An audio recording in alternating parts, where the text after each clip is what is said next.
कभी कभी प्यार एक रोटी जितना छोटा और जिंदगी जितना बड़ा होता है। ये कहानी है रघु और गीता की, एक गरीब मगर अमीर दिल वाले पति पत्नी की। झोपड़ी के अंदर गीता रघु से बात कर रही है। रघु बिस्तर पर बैठा हुआ है। ओ गीता, जल्दी से खाना लगाओ, मुझे काम के लिए देरी हो रही है। सुनिए, आज आते हुए सेठ से कुछ पैसे ले आना। रघु अपना और अपनी पत्नी को 2 वक्त की रोटी देने के लिए दिन रात कमर तोड़ मेहनत करता। यहाँ रघु काम करता था। उसका सेठ सारा दिन रघु को जली कटी सुनाता और रघु की मेहनत के पूरे पैसे भी नहीं देता था। मालिक, मुझे कुछ पैसे चाहिए आज। पैसे काम के मिलते हैं, काम चोरी के नहीं। पहले 5 एकड़ फसल साफ करो। मालिक, बड़ी मेहरबानी होगी आपकी, मुझे आज बहुत जरूरत है मालिक। लेकिन जब तक काम पूरा नहीं होता तू घर नहीं जाएगा आज। बहुत बारिश हो रही थी और रघु देर रात काम करके घर वापस आया।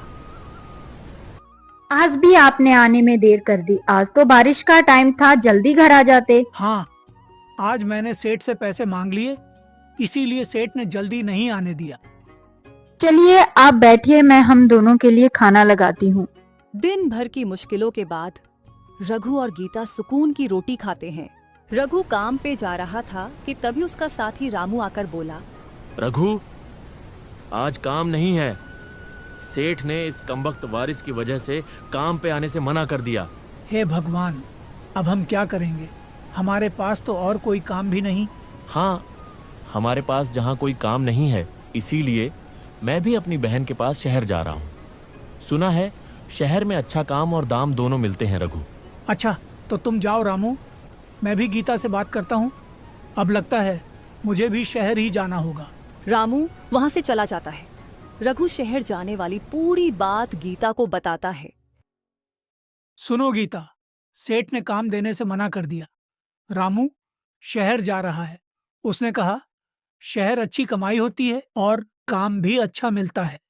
तो वो जाता रहे शहर, हमें रामू से क्या लेना देना? शहर में बिना परिवार के कोई जिंदगी है भला? गीता की यह बात सुनकर रघु कहता है, लेकिन गीता, मैं भी शहर जाने के बारे में सोच रहा हूँ। कुछ महीने शहर काम करूंगा, पैसे कमाऊंगा और सुकून की 2 रोटी खाऊंगा। ये आप क्या कह रहे हैं? मैं भला अकेली यहाँ किसके पास रहूंगी और आप मेरे बिना वहाँ कैसे रहेंगे? मजबूरी है गीता, नहीं तो तुझे भी पता है कि मैं तुझे अपनी आंखों से कभी दूर नहीं करता। रघु रात को ही शहर के लिए निकल जाता है। आप अपना ध्यान रखना और टाइम से खाना खा लिया करना। हाँ मेरी प्यारी गीता, तेरे हाथ की बनी रोटी बहुत याद आएगी। अपना और अपने सामान का ध्यान रखना, शहर में बहुत चोर होते हैं। तुम भी अपना ध्यान रखना, रात को किसी को भी दरवाजा मत खोलना।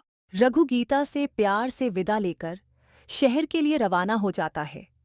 गीता दरवाजे पर खड़ी रघु को जाते हुए देखती रहती है।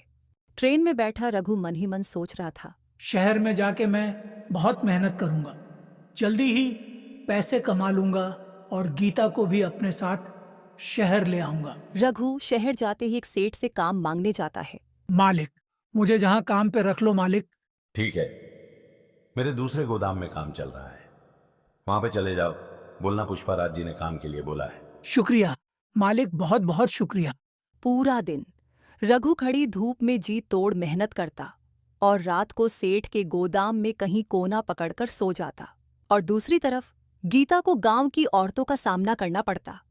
अरे ओ रे गीता, मैंने सुना है तेरा आदमी शहर कमाई करने गया है। देखना कहीं तेरी सौतन ही ना ले आए। माफ करना काकी, मेरा रघु आपके बेटे की तरह नहीं है। सुना है आपका बेटा रात रेणुवाला के घर नशे की हालत में मिला। गीता को अपने रघु पर पूरा विश्वास था कि उसका रघु जल्द ही घर वापस आएगा। एक बार बस रघु घर आ जाए, इसके बाद मैं उसे शहर नहीं जाने दूंगी। ऐसे ही गीता और रघु को एक दूसरे से दूर कुछ महीने बीत जाते हैं और एक दिन रघु घर वापस आ जाता है। रघु दरवाजे पर खड़ा होता है। गीता रघु को देख भाग कर जाती है और रघु के गले लग जाती है।